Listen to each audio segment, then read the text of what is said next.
When I fell back under, this time there was this beautiful being to meet me. He had this long, flowy, curly, goldish, brownish hair, and he had these beautiful, piercing green eyes. He was just gorgeous. We merged together, almost like we were becoming one, and we shot up out of that room, out of the universe, into the galaxy, and into the sun. And in that moment, I knew that thoughts, imagination were shaping the reality in which they were experiencing. And I heard, "You are a messenger." And from that moment, I was embraced with the feeling that I had spent my whole entire existence searching for. It was almost like a remembering of who I was and experiencing every beautiful thing that one could think of all in one moment.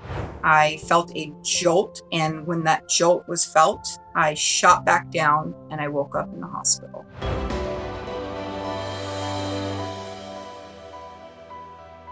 Well, hello, Lisa Everhart. Welcome to the show. I am truly honored by you joining me and looking forward to our conversation. How are you feeling today? I'm feeling wonderful and so blessed and happy to be here. Oh, and I am so happy for you to be here as well. Every week we bring you powerful stories about life after death, awakening, and what it means to be human.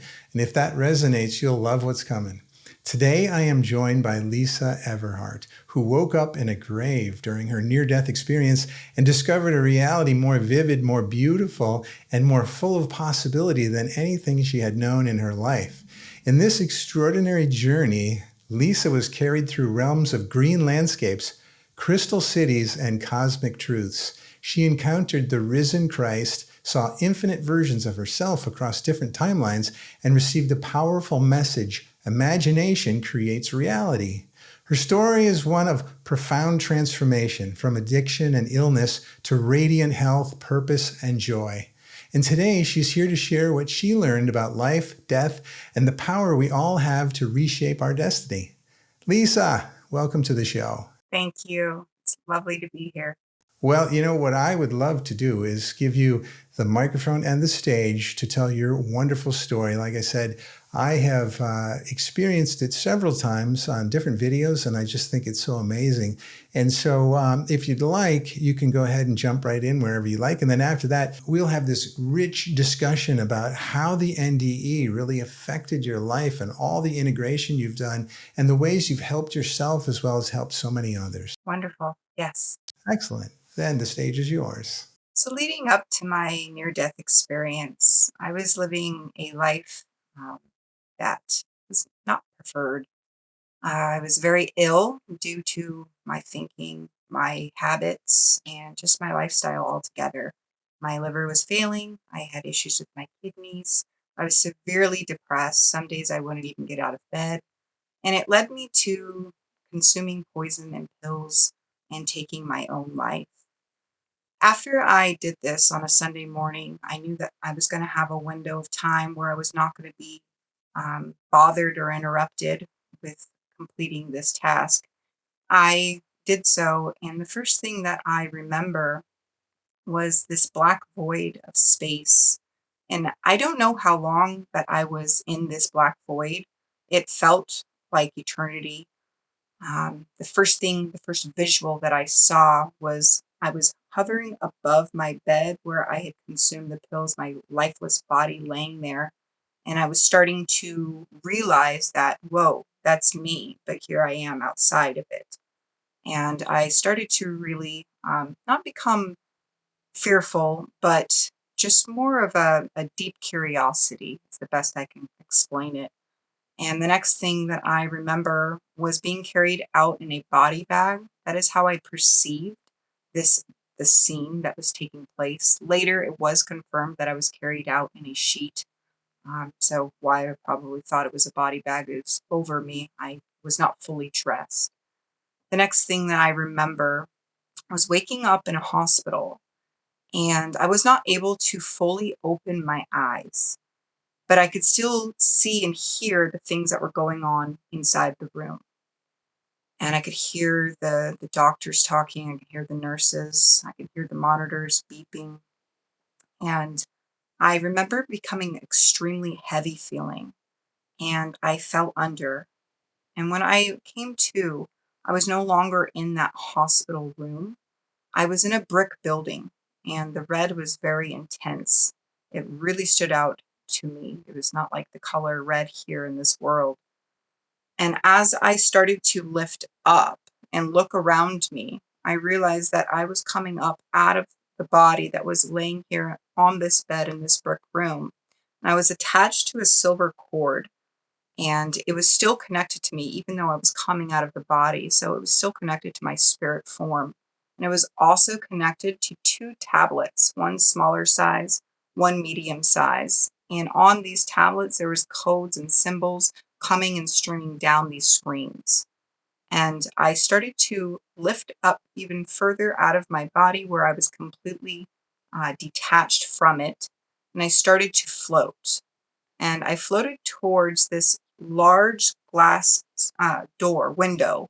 It was very tall and long, and I was able to go through it. And as I went through it, I was outside, and it was just this beautiful, vibrant green, lots of different colors and shades of it, and two trees that were side by side.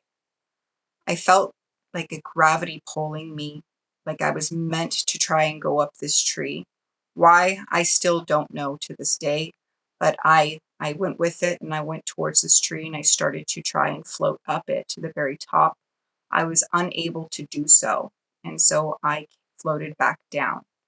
Then I was feeling a gravity pull towards the second tree, and as I was gravitated towards this tree and I went up it, it transformed into a tree house of some sort.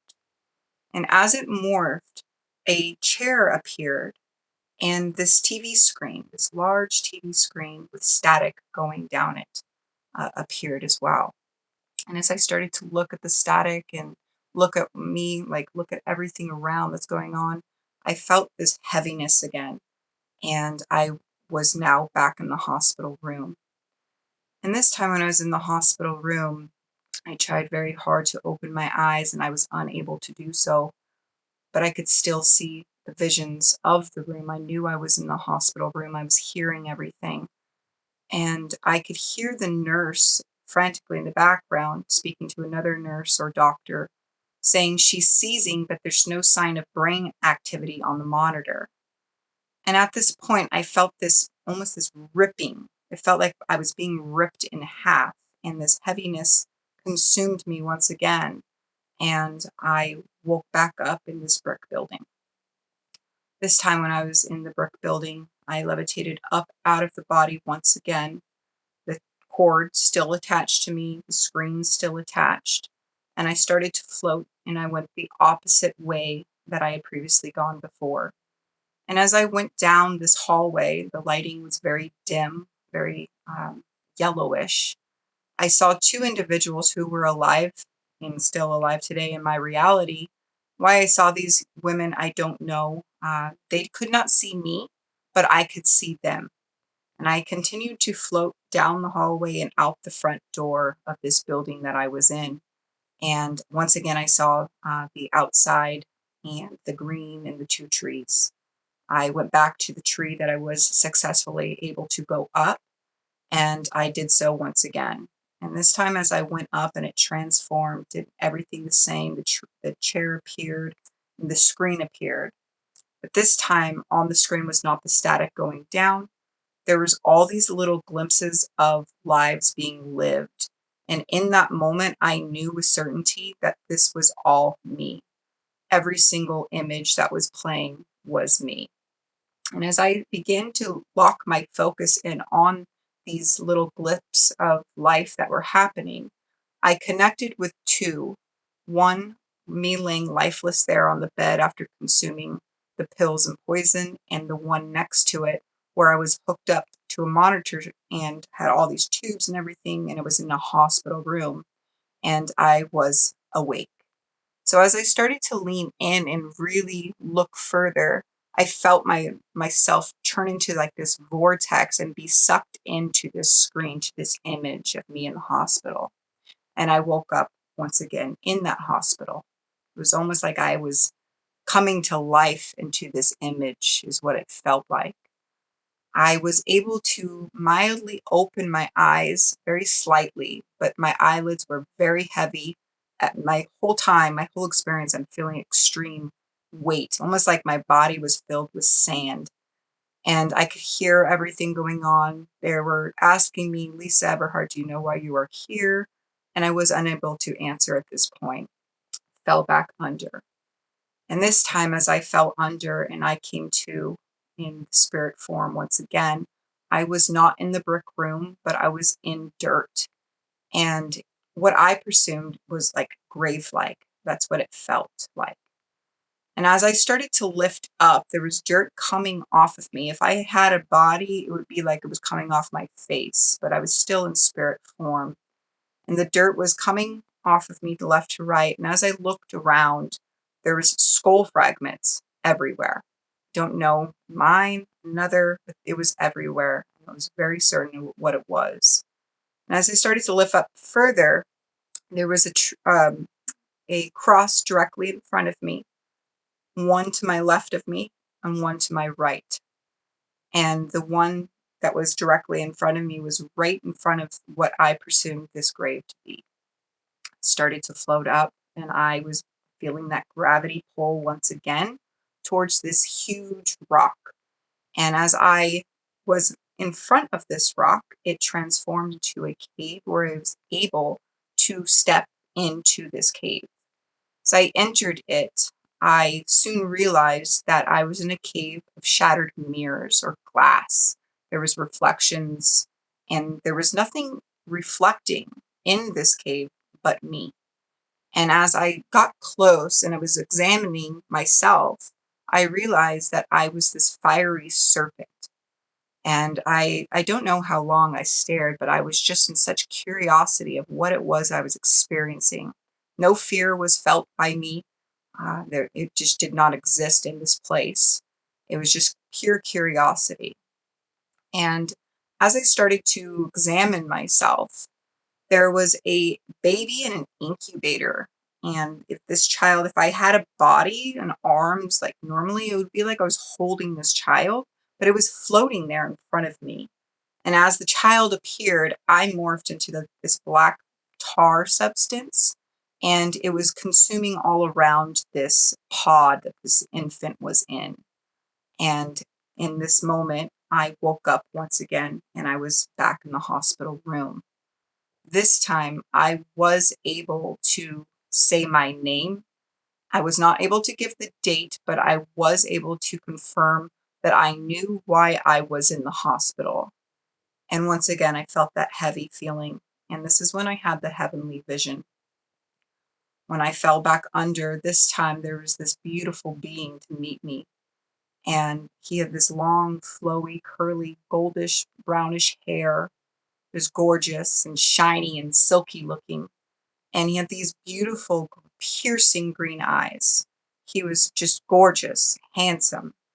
And we merged together, almost like we were becoming one. And we shot up out of that room, out of the universe, out of into the galaxy and into the sun.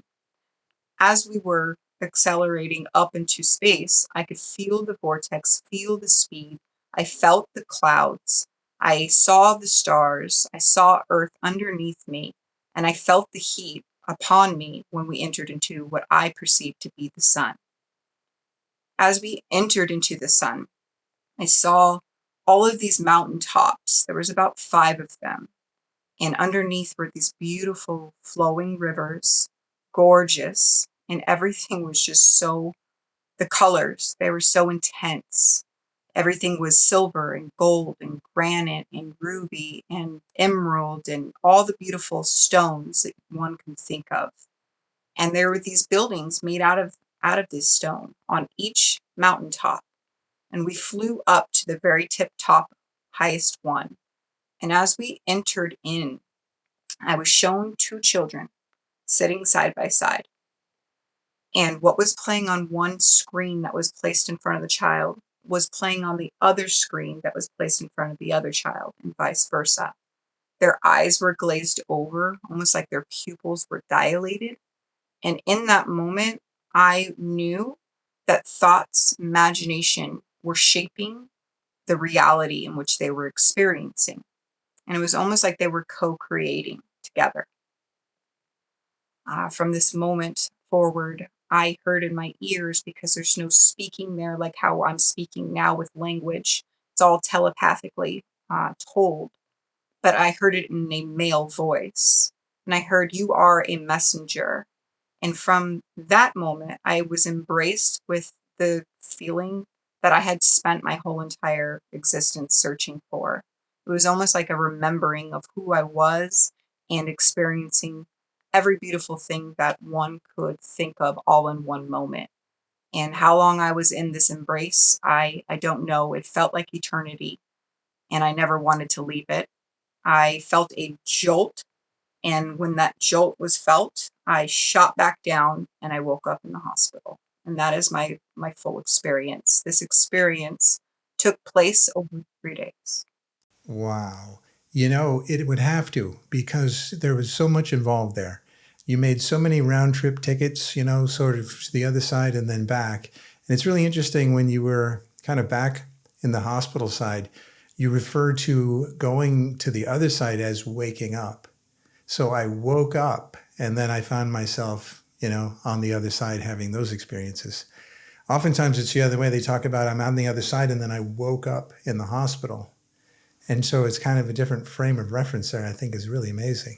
I know you kind of went through the whole story and it's really involved with all the different steps and experiences along the way. Which of those experiences along the way have you already kind of broken down the meaning of and pulled back the lesson from that particular part of the experience? I have truly spent many hours dissecting this experience. At first, I had no idea what happened. It was before I even heard Neville Goddard, I ever read a self-help book, so I had no idea of what was going on and what that was. As I started to apply the wisdom and knowledge that was shared with me in the experience in my life, I started to gain a deeper understanding of certain aspects of it, which were, in my understanding, Christ consciousness being activated within me. The promise is what Neville Goddard uses, those words. He calls it the promise. That's what was taking place. It was a symbolic story, it felt like, being lived. And from that moment, my life's changed. So I stand by that understanding. And if we kind of dig into a few of the moments there, I know you mentioned there was a silver cord. Occasionally, that is mentioned in NDEs, although not a lot, essentially. But you had not only a silver cord, but you had two different sized tablets, maybe like an iPad and an iPhone kind of sort of thing, or an Android equivalent of that. When you were traveling around, was that with you the entire time? Yeah. It was like behind me almost, but it wasn't like this heavy thing following me around. It was almost like it was holographic once I fully detached from the body. Right. And so, did you ever get a look at those different screens that were there and what they were providing to you? When I first exited the body, I was very, like, trying to see what was being written on, like, is there something here that I'm supposed to be reading? I could not understand the information that was coming down it, and so I just continued searching and looking around where I was at. Got it. Yeah. And it's interesting that you finally did get into a space where you saw a screen and you could see a couple of different versions of your life. It wasn't really a life review. It was more about these are future possibilities for you. You might die or you might go on and so on. And you got into the two trees. So it's kind of like the tree of life or something. And you got up the right one and you were about to see those images, but you kind of got yanked back into the hospital for a moment. And then you took a second pass, so that's nice. And then you finally saw those images, and then it seems like on another time coming out, you actually came out and you found yourself in the grave already. And yet you were in the grave, but coming out of the grave. I perceive that to be almost like I the awakening itself coming to life, no longer living, from, you know, good and evil, the old thinking, the old man, because I truly believe that I was living my life dead.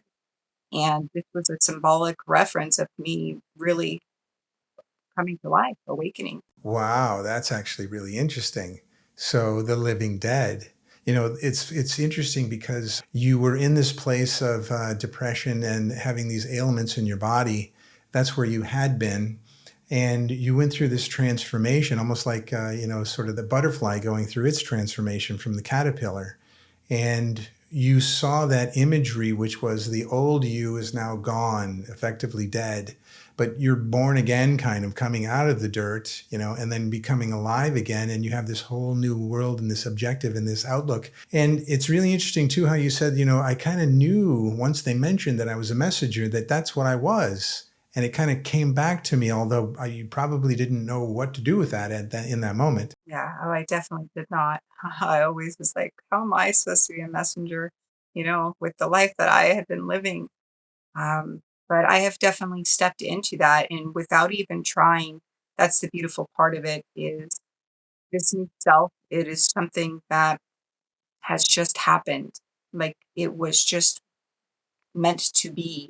I can't really explain it. It's just who I was always meant to be, who I always was, and I'm remembering. Well, there are a lot of folks that say we do pre-life planning and we pick, this journey that we're on. And so we do come here and maybe go to boot camp in the early days and have kind of a real struggle to really get our attention. And then we know that at some point there's going to be a huge left-hand turn where we go on and really transform. And those things maybe sometimes are all pre-planned. And so that could be the case in your case, I would definitely imagine. As we talk to a lot of folks with NDEs, the experiences are amazing, but the transformation that happens afterwards is like even 10 times more amazing. And a lot of people go, I want that transformation, but it's like, but I don't want to do the NDE part thing. No. So, it's like, so they listen to these stories to listen to the transformation, because they can actually do the transformation also by learning from you, it feels like. And before we go into that part, I would ask you a question now. The impact on you on the shattered glass and looking in that, seeing the reflection of the fiery serpent, did you ever dig into that? From a Kundalini experience, it's just another way of perceiving the awakening. I was seeing myself as that dark, that dark individual, the bad person, the evil person. It was just, that's how I perceived it. Is that this is how I was viewing myself, and this is who I had become through all of my thoughts and my thoughts of others. That's how I perceive it. But it was nothing. I wasn't fearful. Uh, I get that question a lot. Like, well, were you scared when going into a cave and seeing what one might call the devil? It was almost like seeing all parts of you. That's a good answer. Seeing all parts of you. I think that makes tons of sense. And by the way, a fiery serpent could be thought of as negative, but it could also be thought of as very powerful and very constructive if that power is used in a way that's useful to, your surroundings and your experiences. It doesn't necessarily have to be negative, but it could be that it was potentially associated with the prior you. And then, because after that, you then saw the child in the incubator, kind of in the pod. And that to me, and maybe to you, is like the reborn, the new you that's coming out.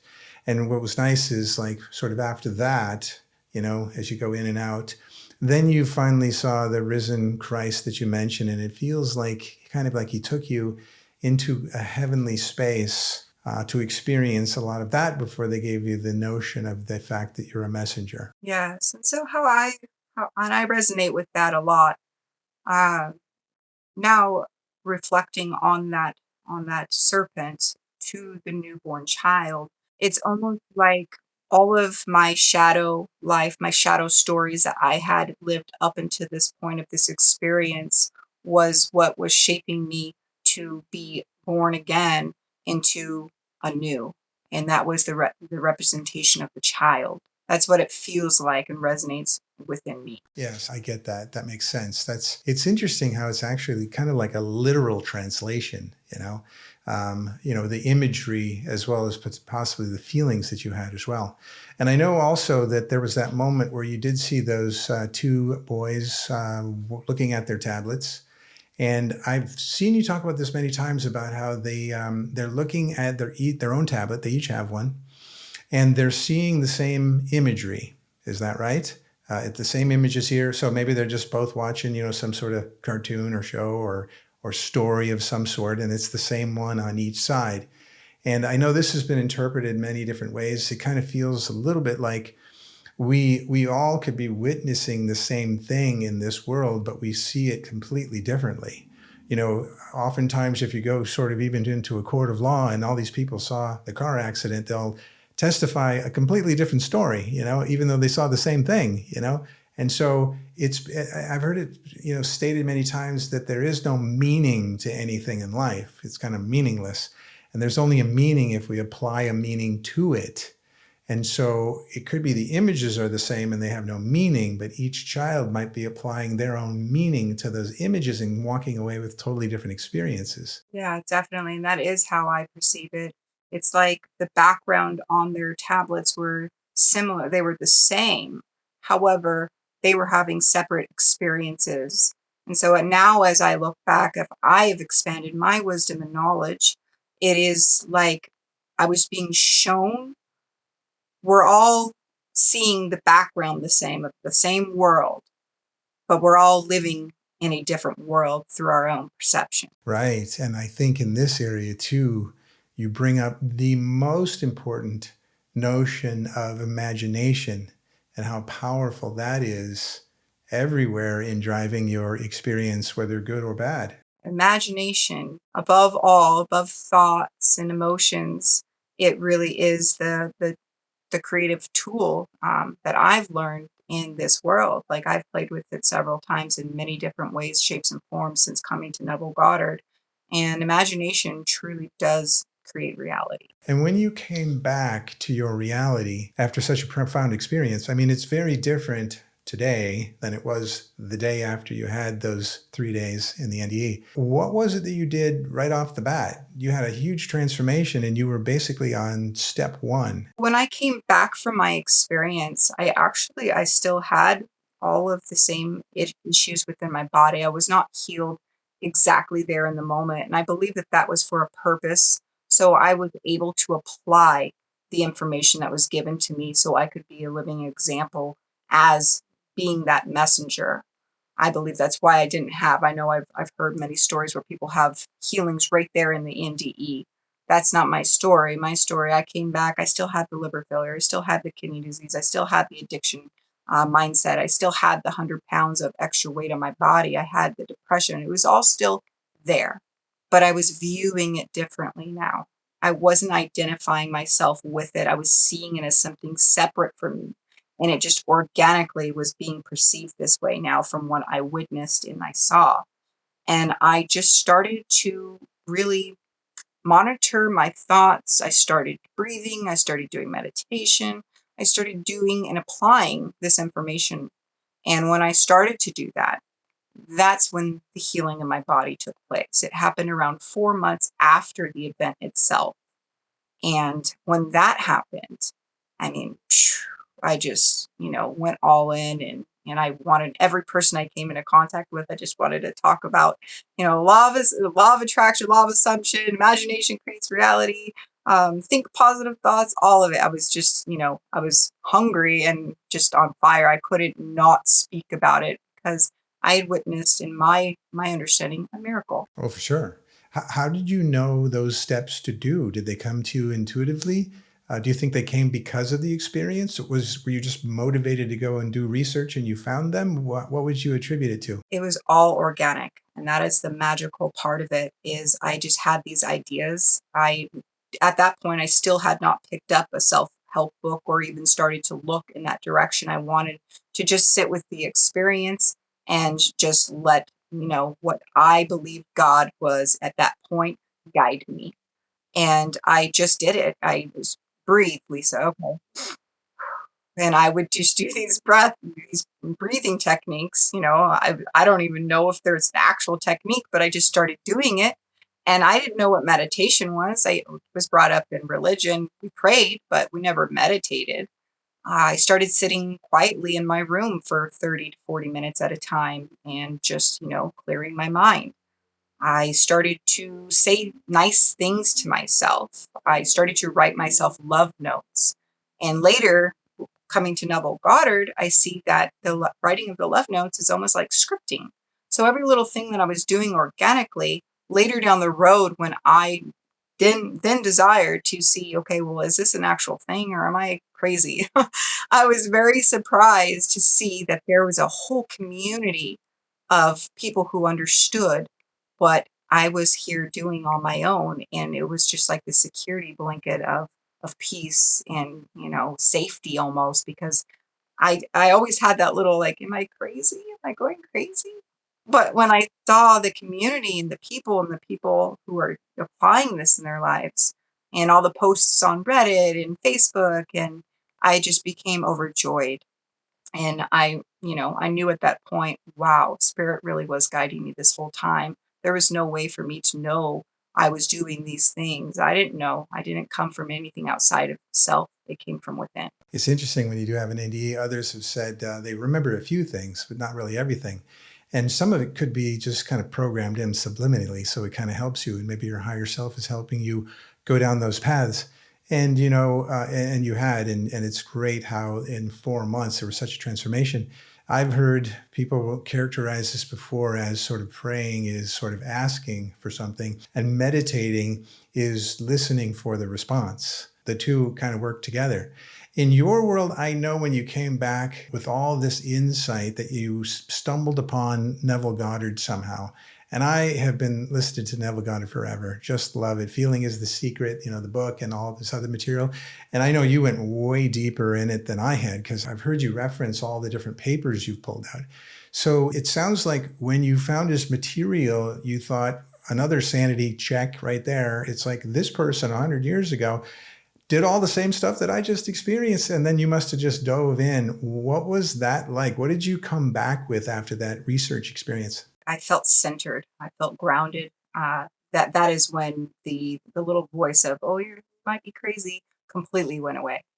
I was reading lectures from 1968 and 1969 by Neville Goddard, where he describes his awakening, his breaking out of the skull, and the baby and all of these things. And even though my experience is a bit different, it there was a lot of similarities. There was a lot of similarities where I could not deny.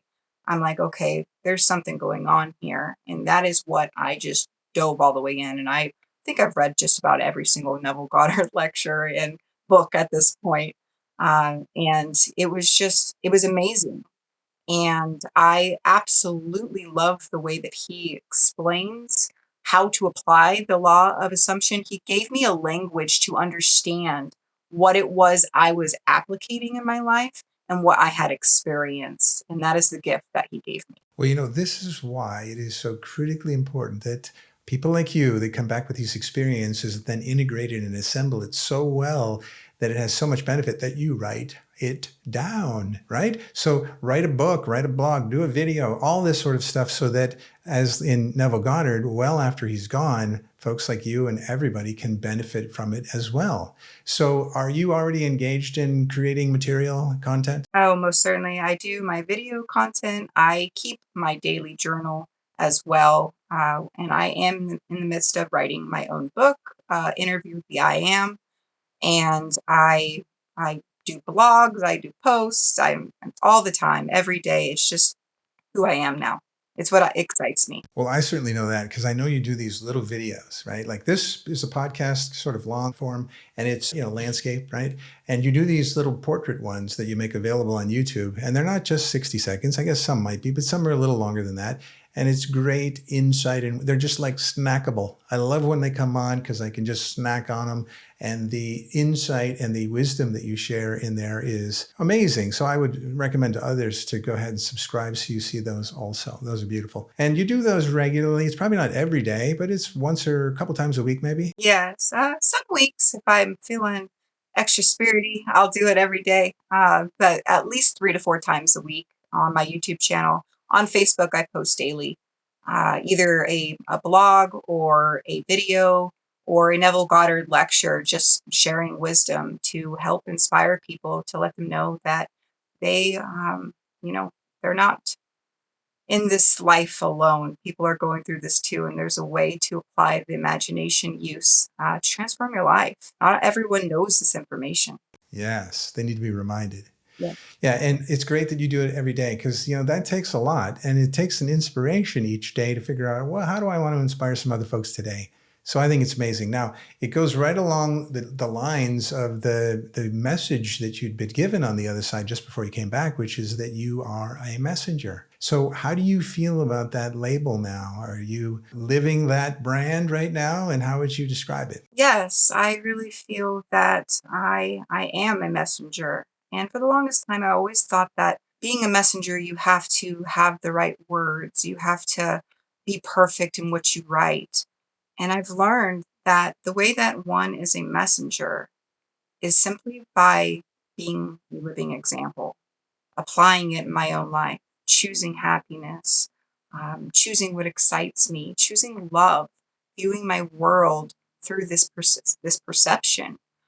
Doing that alone is being the messenger. And all of the other things that I do that excites me, that I follow my passion and with my coaching and the blogs and the videos, that's more of a hobby. It's something I enjoy doing. But I really feel that the most I am aligned to being the messenger is when I'm living the example. For sure. Because then it is tried and true, and then the experience produces the outcome you're looking for. Then you can share it with a knowing, not so sort of a teacher that's sort of guessing at it. So that is very helpful. And I think when you give those messages, they come across that way too. They come across as though that's a living experience, and folks can benefit from it. And so I think that's quite good. So I have a segment that I have now coming up that's called Heart's First Whisper. And with that, I have some questions that I have actually prepackaged just for you. And you use your heart to respond to these. Your thoughts and your mind are on the sidelines. How does that sound? All right, wonderful. All right, good. Well, here we go. The first question is, what does love mean to you now compared to before your NDE? Before my NDE, I viewed love as I was programmed to view it. Someone does something kind or does something for you. You're always expecting to get something out of it. And you're looking for love outside of you because this is the way I was viewing love. Love is something that I benefit. Now, when I think of love, I think of life itself. I think of the flowers and the trees. I think of the water and the ocean. I think of me in a moment where I'm just experiencing life and living authentically. The way that I play with my kids, the way that my family interacts. Love is always present when we're viewing and seeing our world through this perception. So, what I think love is now is life. It's who we are, it's existence. That's great. And by the way, the more you realize that, the more your life really becomes joyful and blissful and loveful, which is good because oftentimes folks don't know when they're looking for love, they look outside themselves and you can't control that at all. And so you're subject to other people's emotions. To share the message to look inside yourself is profound. Is that part of your message as a messenger? Definitely. Uh, I always go within in order to ever experience anything without. Beautiful. Well, hey, that brings us to question number two. If you could describe the risen Christ you saw in one word, what would it be? Oh, that's a tough one because the first thing that comes up is beauty, but then um, joy. I don't know. It's a battle between beauty and joy. There you go. I was guessing that you would say gorgeous because you used that before, but I think that's along the same lines as beauty. And so, yes, is there a term that is beauty and joy all together? Love. It's hard to say. It's hard to put into a single word, but I think what's amazing is when you described the experience that you had. It was so powerful. Yeah, it was a moment I'll never forget. Beautiful. And thanks for sharing that. And number three is when you think of imagination creates reality, what's the most powerful example from your own life? Revision. Imagination creates reality.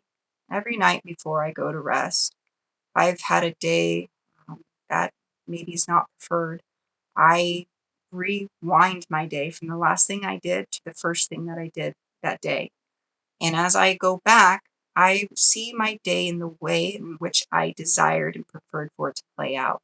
whether that be a communication within a relationship or um, getting accepted to a job or whatever it may be. I see it the way I desire it to be. And when it plays out, there's no better feeling. And for me, I have applied this with situations with my family members, and we weren't always on the best terms. And when I go in and I revise conversations to be a different way, and then they end up being that way, I think that's my greatest victory is because I've been able to restore so many broken relationships in my life with the use of my imagination. And of course, by living in that end reality, by being the version of me who is having that conversation. Wow. So that is amazing. So let me make sure I got this part clear. Is it the case that you've had a discussion with someone and it didn't go really as you'd planned? And so you back up from that and you rethink through that and you go, this would be a much better way to actually have that discussion in pure love, in support of each other, and so on. And then the following day, as you see them again, you have an opportunity to communicate again with this revised exercise that you've almost rehearsed and prepared. And from that, you get the outcome you desire. Yes. And I apply it all the time. I think that's where my mind went straight to that one because that is something that I apply in my life daily. So if we are talking more along the lines of something that is like a most powerful transformation with the use of my imagination, it would probably be my body itself. The liver failure, the kidney disease, always in and out of the hospital, that being banished with the use of my imagination and feeling myself to be healthy, then that's a pretty big one. And you saw those effects. You went through that imagination exercise and then you got very healthy. I know we have some before and after photos that we certainly can share if you like, because it is just such a huge transformation that you went through. And you said, was that over the 4 months was the period where it really set in? What was the full time span for the full transformation? 4 months was for the kidneys and liver, and it took about year and a half to 2 years for my body to fully transform into how I desired it to appear. And I mean, I look like a completely different person in the face, in my body, but even my posture and the way I talk. I used to actually have a stutter, and now, I'm comfortable talking with people where normally I would like keep my head down when I walk, and everything about me is transformed because I step into a confident young woman who, loved what she saw in the mirror. And I didn't do that by not accepting the old version of me. How I got to this version of me is by loving that old version of me with the use of my imagination. That what you just said there is one of the most important things I think you've said in this podcast, because there are so many people that do find themselves in a position where they're not happy with themselves. And by the way, it could be because of their own assessment or the assessment that's been given to them their entire life that they have now agreed with. And so, can you do a little bit more on that? That's very vital. The transition you had and how you loved yourself through that. Yes. So I was very overweight and I always had these thoughts like, oh, you're not good enough. I always battled my weight growing up. I'd get skinny and then I'd get large. But then when I became ill, I remained large. And I always, told myself that being large was ugly, being large wasn't accepted. So I started to change the inner dialogue in my mind because where did those beliefs even come from? And if there's there's nothing wrong with desiring to be more fit. But I understood in that moment that I wasn't going to get over here to where I love myself and I'm exactly what I want to look like by bashing and hating the version of me which I was because I was looking at it as energy. You don't get to love energy by hate energy. It's just not possible. So that's when I started to really dive into my love notes to myself. I would write to myself, Lisa, you are beautiful and perfect the way that you are. Lisa, I love the way that, and I would go on. Every day I wrote something that I loved about myself. And I would read these letters to myself before bed every night. I would write affirmations on my mirror. I would write them on my fridge. I had them everywhere because repetition is how our brain picks something up. And if I could pick up how my mind was perceiving myself to be, which manifested this version of me, I could use the same formula to, you know, to change it to how I desire to be. So that's why I started writing with little notes everywhere. Got it. And that makes sense because that's where people started in the first place. They feel bad about themselves because of repetition. Again, either they were saying it or someone was saying it to them over and over and over. It got programmed into the subconscious mind. So, yes, you feel like, how about repetition and programming over that with some more heartfelt messaging? So that's good. I feel like you could probably write a book, maybe a small one that's just filled with all these love notes that you wrote for yourself, and then maybe new ideas on those as well. I think that would be in great demand. Well, now that takes us to number 4, which is Neville often said, feeling is the secret. And since returning, how has that truth shown up in your own experience? This has actually changed over the last few months as I play with the use of imagination in all different ways to see the path in which I have the most success with all the different techniques. Feeling is the secret. For the longest time, I felt that it was emotion that he was talking about, that I had to feel this emotion, and when I feel that emotion, then I'll manifest what it is I need to manifest.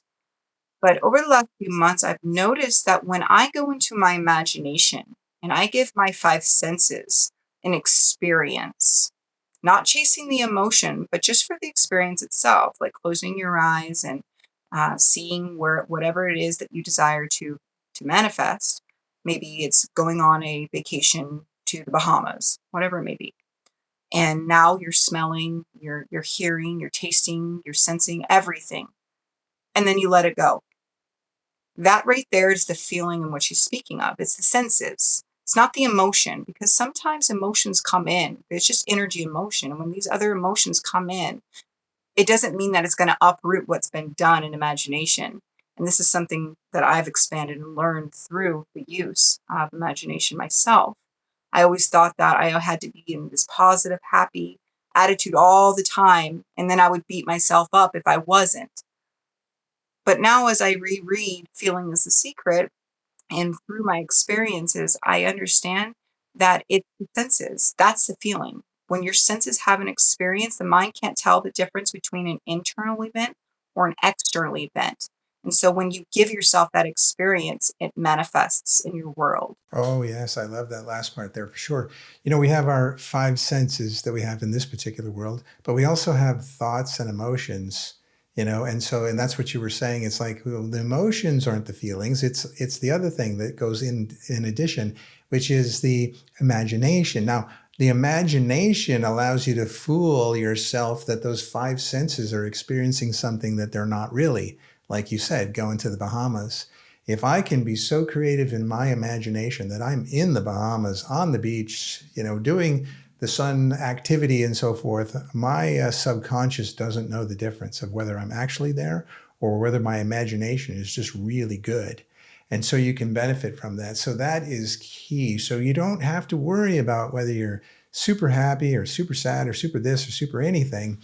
Create a really artistic, creative imagination to drive those senses to where you want those to be, and you'll ultimately end up there. Yes. How I perceive it is that, I mean, I bet many would agree, history repeats itself. It's like we're almost like in this loop of life. I mean, every 7 days there's a Monday, so we're in this loop. History repeats itself. So when you have this experience within the imagination with your five senses and the mind can't tell the difference between an internal and an external event, it now becomes part of your history, part of your loop, and then it manifests on the screen of reality. So even if you struggle with drawing in every single sense, one of your senses, if you're only able to visualize it, maybe hear it, that's sufficient as well. A lot of people in the Neville Goddard community, they fall into the worry and the doubt if they're applying it correctly. And I have found that just a simple visualization and hearing, it works just as good. Yeah, so you visualize the fact that you could actually maybe see yourself in that location, and maybe you hear a seagull go by and you hear the waves coming in. You can kind of, your imagination can really kind of create all that. You could even smell the barbecue that's going on and, taste the whatever that you're eating or drinking potentially. You might even imagine that you can feel the sand. Who knows if you can't get all five senses working for you. I guess the more practice you have at that, the better you get and the more impact it might have. These are great recommendations from you. All these love notes you have, plus using the imagination, it changes quite a bit. It's very impactful. Hey, and this brings us to number 5, which is, was there a moment after your NDE where you felt like you were being recalibrated or transformed from the inside out? Oh, most definitely. I say that my best transformation is my heart. Before leading up to my NDE, I was very bitter. I was always the victim. And even though I did have many things in my life that happened that, were hard and challenging, I I really was transformed after the NDE. It was like when I merged with Christ in that moment, it was like something awakened inside of me where I truly desired to view my world through a loving mindset, not like to look good to the world or anything like that. It was like a pure, authentic, just way about me now. Where before I would wake up and I was very judgmental, like, how could that person do this? And how could that person do that? And now it's like I have this understanding and I try to see, like, well, maybe they're doing this because of that. And it's like a natural understanding and grace that has been gifted to me. Like I'm seeing the eyes through Christ. Yes, and it feels like you're just 100% honest. You're not using an ego overlay. You get the ego out of there entirely, and it's pure honesty of how you truly feel. And as you're doing this, how did you get rid? Because the victim mentality and that sort of perception is something that's developed over a long time. How did you get out from under that victim feeling? Well, I really had to be honest with myself, and it wasn't easy. I'm not going to sit here and say it was easy because it wasn't. I just asked myself, do I want to continue being the victim? The victim always gets hurt. Or do I want to start owning that maybe it's a possibility I've created everything the way that it is through my unawareness and understanding of how reality works, and I've been creating unconsciously, and take ownership of that. Because once I did take ownership of that, I was able to make changes to my life. But it was something that I struggled with for a while because I had a lot of pent up aggression, lots of suppressed emotions inside of me from the things I had been through. And when I was really ready, and that moment comes from everyone, you don't have to have an NDE to come to this moment in your life. When enough's enough and you truly want change, and that desire to change outweighs the desire to be the victim, you do what's necessary. I love that's kind of like I hit rock bottom and I didn't want to deal with it anymore. Now, were you able to go cold turkey and do this on your own, or do you have a good support system? I wish I could say I had a great support system, but the majority of this walk I have done on my own. Now I have wonderful people in my life and communities and friends and family. But it was very, very lonely there for a while. I didn't have someone to pick up and call or a mentor. I didn't even know there was coaches or this even existed. So I was doing everything pretty much alone with my journal, and of course, with God. So, based on your experience, then going from kind of alone and kind of negative feelings a lot, what's the first step a person would take to break out of that and head on that path you went on? What I first did was I wrote down everything that I was thinking. I had a lot of time on my hands in my life. So I know not everyone does, but I did, and it was a gift. I wrote down all my thoughts one day, and I was like, well, no wonder my life is the way that it is. These thoughts are horrible. And I started to change them, to rewrite them, and to deliberately sit there and read the new thoughts. I would do that a few times a week. That is something that I still do when I start to get sucked into my 3D world and I start to go down thoughts that are not serving. I realign, I come back with this technique. It really is a life changing technique because when you can understand what you're thinking and feeling throughout your day is shaping the world around you, you know that you can go and you can change it. But until you know your starting point, you can't really choose where you're going to go. Like a GPS, you have to have the starting point in order to get to the end. So the first thing that I would do is to really examine how you spend your day. How do you view yourself? How do you view others? How do you feel about yourself? How do you feel about others? That's where I'd start. That's amazing. So you can do this thought inventory because without doing that, you don't even know how many pairs of shoes you have, right? They're all over the place, they're scattered, but you pull them all in, do the inventory, categorize them, and you know which shoes you do need or don't. And in the way of thoughts, it's the same thing. And you can see all these negative ones on the negative side and not enough ones on the positive side. And I love what you said. Well, you've identified them, sort them out as the ones you're having the most often, and then scratch them out and replace them with a new thought. And then every day, remind yourself, walk yourself through the notion of replacing that thought with this new thought and actually believing it. Yes. Beautiful. That brings us to number 6, which is, did your experience include any insight that reflects Neville's teachings that I am is the name of God? In the actual experience itself, I was not told this, but it was a knowing that was revealed and unveiled in me as I came back from the experience. And it is something that is so undeniably the truth for me. Um, it's just this knowing that I received, and it is a completely new thought for me too. I was raised Christianity, and even though it does say in Scripture that my name is I am, I now read Scriptures and I can perceive it in a completely different context in which I had previously read it. But yes, I am is the name of God, and I am, anything added to that is who you are declaring God to be, the God within you and God within me. It is the same God. We are all one. Right, like God is a flame and we are a spark of that flame, but we are I am from the same source.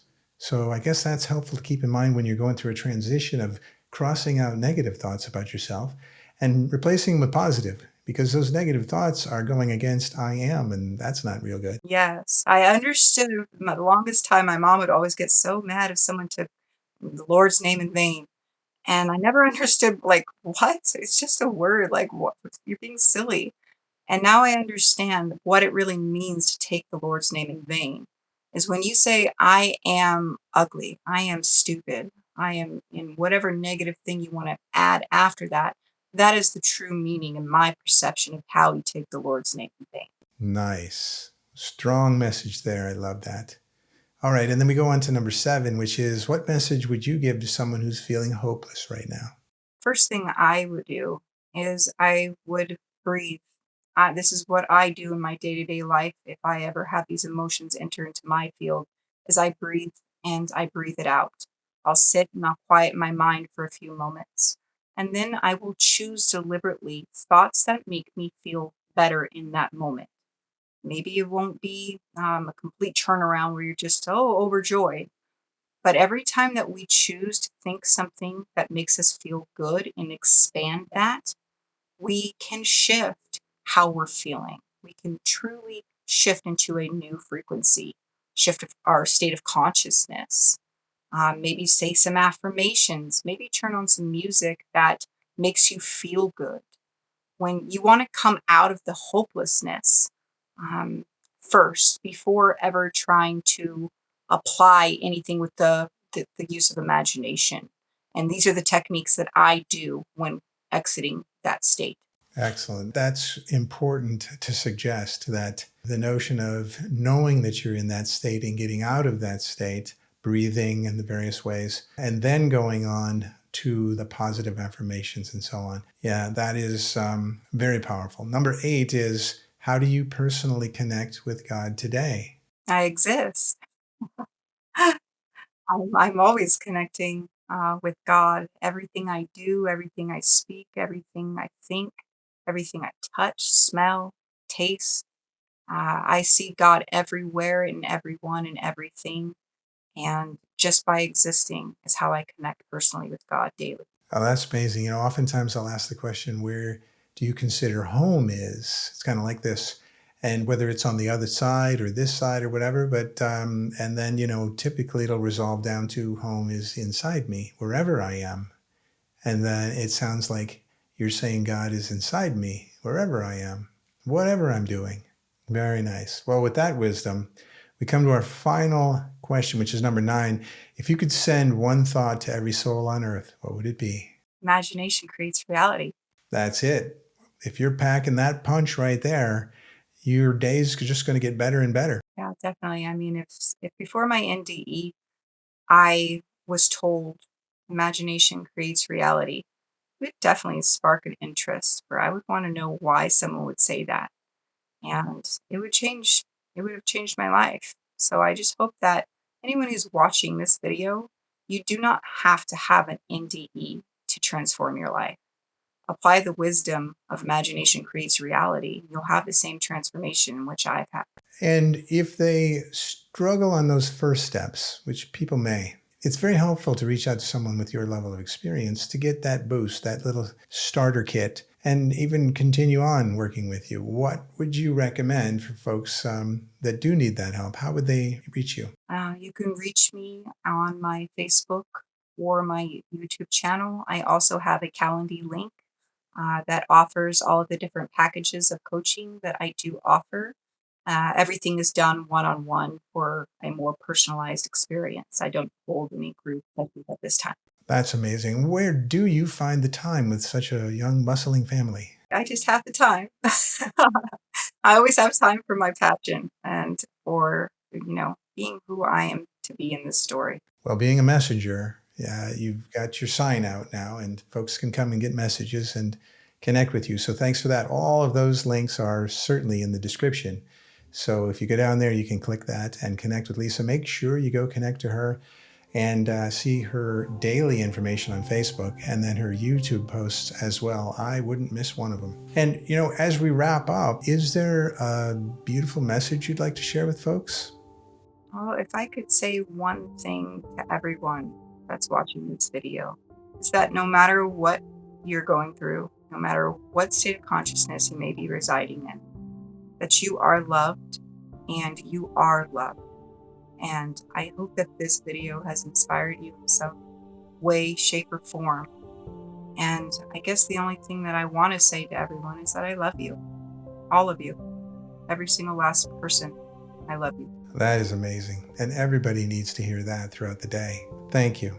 And Lisa's story reminds us that death is not an ending, but an awakening, and that the life we live now can be transformed by the way we imagine it. Her journey from despair to divine love is proof that no matter where you've been, you can create a reality rooted in joy, health, and purpose. If her words spoke to you, take them to heart. Love yourself. See God in everything. And let your imagination become the blueprint for the life you desire. Lisa, thank you for sharing your message and your light with us today. Thank you so much for having me. And to our listeners, if Lisa's story moved you, be sure to like, subscribe, and share, and let us know in the comments. I love those comments. And if this episode spoke to your heart, share it with someone who might need a little light today. And until next time, keep questioning, keep exploring, and go beyond the illusion to discover your true self. Take care, everyone, and bye for now.